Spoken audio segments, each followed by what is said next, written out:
इस दुनिया में बहुत से लोग अपनी अक्षमताओं को नहीं पहचान पाते और इससे घबरा जाते हैं कि अब उनका क्या होगा।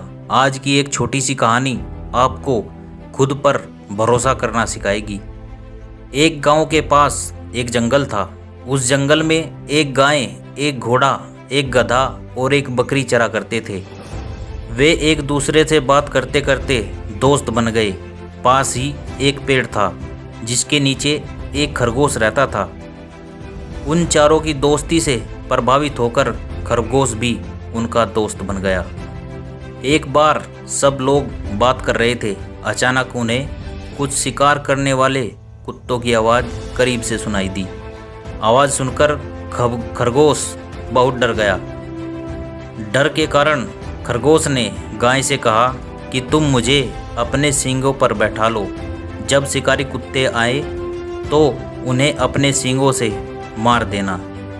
यह सुनकर गाय ने खरगोश से कहा कि अब मेरा घर जाने का समय हो गया है और वह अपने घर चली गई। अब खरगोश घोड़े के पास मदद के लिए गया। घोड़े ने खरगोश से बचने के लिए कहा, मैं नहीं जानता कि कैसे बैठना है, मैं तो खड़े खड़े ही सोता हूँ। जब खरगोश को घोड़े से मदद नहीं मिली तो वह गधे के पास गया। गधे ने कहा कि मुझे घर जाना है, अगर मैं समय पर घर नहीं गया तो मेरा मालिक मुझे मारेगा। यह कहते हुए वह भी घर चला गया। पास में बकरी खड़ी थी। अब खरगोश बकरी के पास गया और उससे मदद मांगी तो बकरी ने कहा कि मैं कुत्तों का शिकार करने से बहुत डरती हूँ, इसलिए मैं तुम्हारी कोई मदद नहीं कर सकती।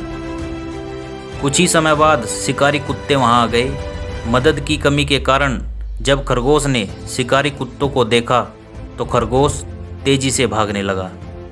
शिकारी कुत्तों ने उसे देखा और उसका पीछा करना शुरू कर दिया, लेकिन वे खरगोश की तरह तेज नहीं दौड़ सके। खरगोश तेजी से भागा और झाड़ियों में छिप गया और उसकी जान बच गई। दोस्तों, इस कहानी से हम आपको समझाना चाहते हैं कि आप में बहुत कौशल छिपा है। यदि केवल बहुत देर हो चुकी है तो आपको अपने कौशल को पहचानना चाहिए, उस पर भरोसा करना चाहिए। अगर आपने खुद पर भरोसा करना सीख लिया तो आपको सफल होने से कोई नहीं रोक सकता। जिसने भी इस दुनिया में सफलता हासिल की है, हर कोई अपने पर और अपने सपनों पर भरोसा करना सीख गया। दोस्तों, आचार्य चाणक्य ने भी चाणक्य नीति में कहा है कि जो मनुष्य अपने पर भरोसा रखता है वह एक ना एक दिन जरूर सफल होता है। दोस्तों, आपको हमारी ये कहानी कैसी लगी? अगर अच्छी लगी हो तो प्लीज़ लाइक कीजिए, शेयर कीजिए और हमारे चैनल को सब्सक्राइब कीजिए।